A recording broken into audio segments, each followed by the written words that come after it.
There's no doubt that you can't complete assessment to reach a diagnosis without knowing the person.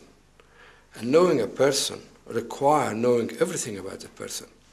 And there's no one know a person better than the family who brought up that person and reads the person. So the family are a source or an asset to help to understand the person and to help to reach a diagnosis.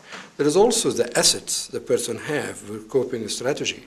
And one can reach to that by knowing the person very well and knowing the family very well.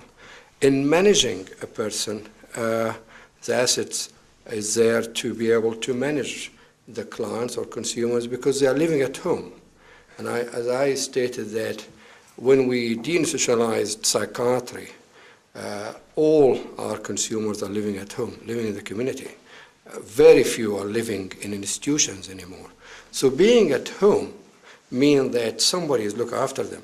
So who provides the care is the family. So it is important to have the shift really.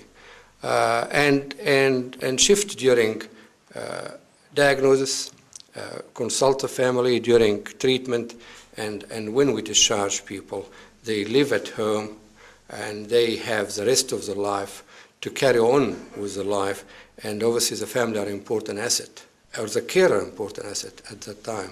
Training for talking to families, yes, we engaged following the idea of producing the Chief Psychiatrist guidelines. The Chief Psychiatrist's office, together with Bovary Clinic, went around the state in a training program how we talk to families with special examples about how we engage families. It is important that we maintain that confidentiality is an important cornerstone of our work.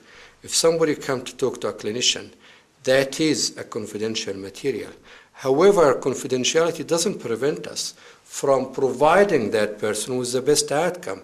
And if we know that what we are doing is not helping in providing the best outcome, then I think we need to tell the patient, or the consumer, in order to be able to provide you the best outcome, I need to talk to somebody in the family. And I gave several examples when I had St. Vincent, that a young person told me that, or told the staff, repeated, I don't want to talk to anyone of my family, but every second day take an overdose and brought to casualty, say it was an impulsive, they send him back to home.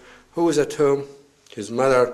He calls his mother, lives on his own. He calls his mother to come and see what's happened to him. And that happened for about 2 weeks. When I was reviewing the problem, I said, well, let me talk to him. And I said, well, I have to talk to your mother. I said, no, you can't talk to my mother. And I said, why not? I said, well, I ban you from talking to your mother. But I said, you go to her every time after an overdose and ask her to come and help you. So why are you doing that?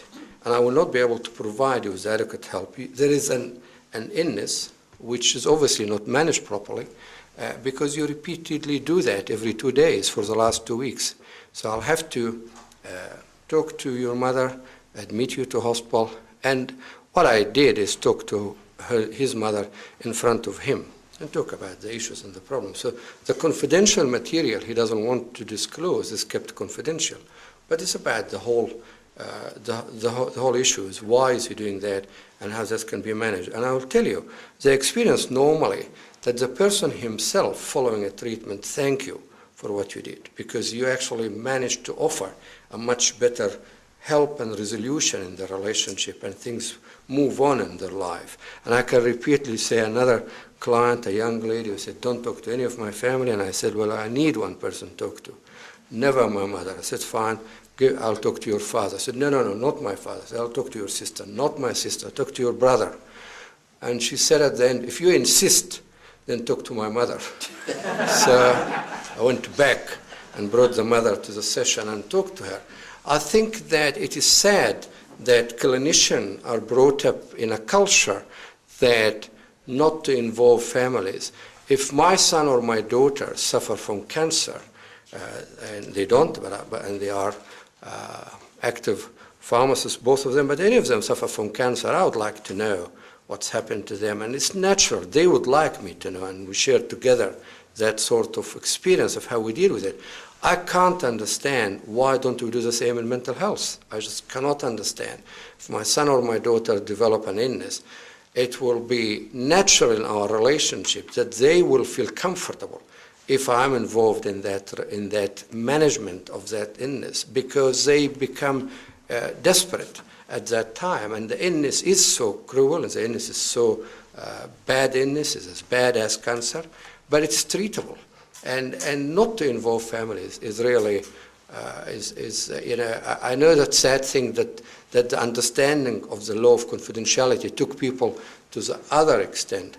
And the last thing I want to say, that as a chief psychiatrist, most of the complaint we receive is about families are not involved. And if families get involved from the beginning or during the session or afterwards, there will be a far better standards of care and a much less complaints. If we want to improve efficiency in our service, I would say that if people talk to the family from the beginning, we'll save a lot of time wasted after that in understanding what needed to be done. Thank you.